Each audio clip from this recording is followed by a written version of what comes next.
वाहिगुरु जी का खालसा वाहिगुरु जी की फतेह. My name is Jasdeep Kaur. People know me by the name of Kenny Gogia also. I'm a career counselor, well-being coach and a public speaker. ਪਿਆਰੀ ਸਾਧ ਸੰਗਤ ਜੀ, ਅਸੀਂ ਮੁਸ਼ਕਿਲ ਦੌਰ ਤੋਂ ਗੁਜ਼ਰ ਰਹੇ ਹਾਂ. ਮਨ ਵਿੱਚ ਕਈ ਤਰ੍ਹਾਂ ਦੇ ਫੀਅਰਸ ਨੇ, ਕਈ ਤਰ੍ਹਾਂ ਦੇ ਸਵਾਲ ਨੇ ਤੇ ਲਾਈਫ ਵਿੱਚ ਇੱਕ ਅਨਸਰਟਨਟੀ ਹੈ.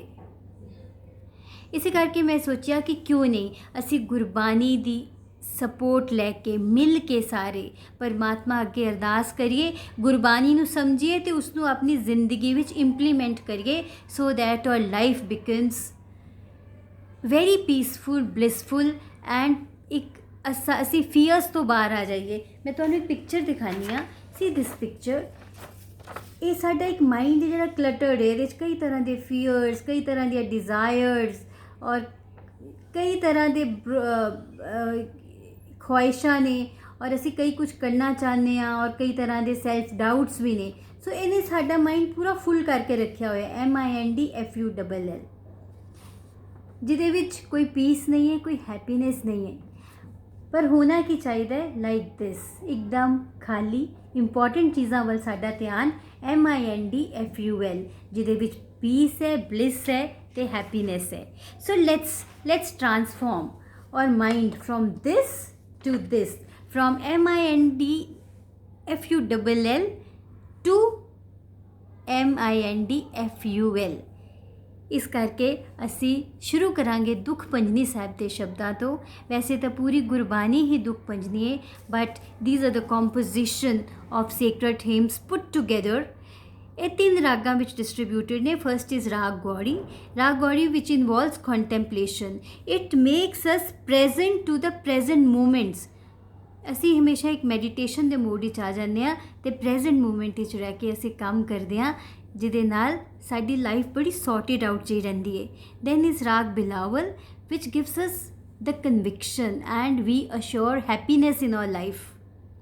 ਦੈਨ ਇਜ਼ ਰਾਗ ਸੋਰਠ ਵਿਚ instills faith in us and removes fears. ਜਦੋਂ ਲਾਈਫ ਵਿੱਚ ਫੇਥ ਆ ਜਾਂਦਾ ਹੈ ਉਦੋਂ ਹੀ ਫੀਅਰ ਜਿਹੜਾ ਹੈ ਉਹ ਰਿਮੂਵ ਹੁੰਦਾ ਹੈ.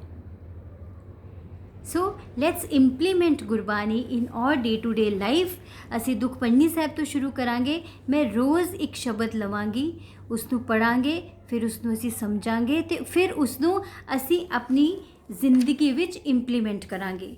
In fact it is scientifically proven fact that the vibrating frequency of words has a direct impact on the nervous system.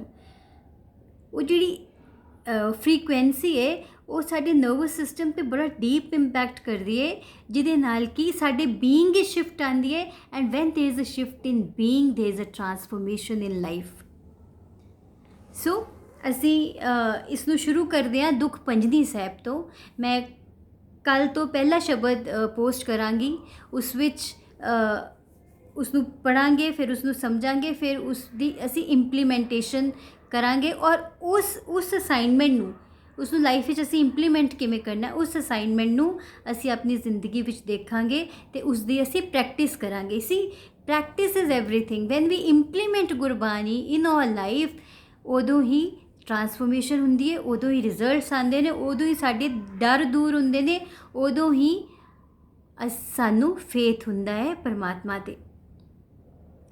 So this is the introduction. ਕੱਲ੍ਹ ਤੋਂ ਮੈਂ ਇੱਕ ਪਹਿਲਾ ਸ਼ਬਦ ਪੋਸਟ ਕਰਾਂਗੀ. ਉਸ ਤੋਂ ਬਾਅਦ you can ask me questions. You can post me on my personal window also ਜੇ ਤੁਹਾਡੇ ਮਨ ਵਿੱਚ ਕੋਈ ਕੁਐਸਚਨਸ ਨੇ.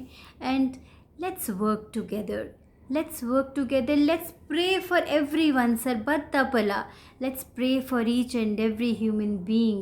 ਉਹ ਹਿਊਮਨ ਬੀਇੰਗਸ ਜਿਹੜੇ ਹੌਸਪੀਟਲਸ ਵਿੱਚ ਪਏ ਨੇ, ਜਿਹੜੇ ਸਫਰ ਕਰ ਰਹੇ ਨੇ, ਹਰ ਕਿਸੇ ਦਾ ਭਲਾ ਮੰਗੀਏ.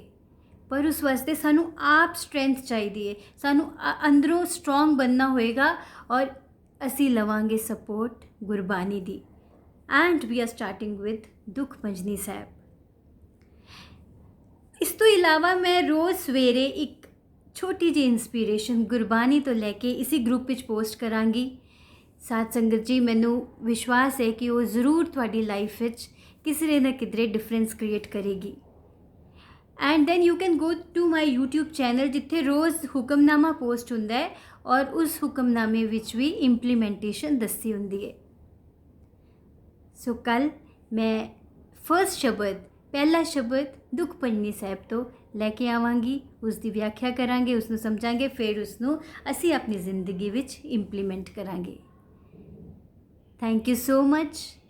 There is one request to you, do subscribe my channel ताकि ਤੁਹਾਨੂੰ ਜਿਹੜੀਆਂ ਮੈਂ ਵੀਡੀਓਜ਼ ਬਣਾਵਾਂ। I make other videos also based on empowerment, career guidance, parenting and strength from Gurbani, ताकि मैं कोई भी दूसरी वीडियो बनावा वो ਤੁਹਾਡੇ तक पहुंच सके। सो कल मैं पहला शब्द लैके ਤੁਹਾਡੇ सामने हाजिर होवांगी। वाहिगुरू जी का खालसा, वाहिगुरू जी की फतेह।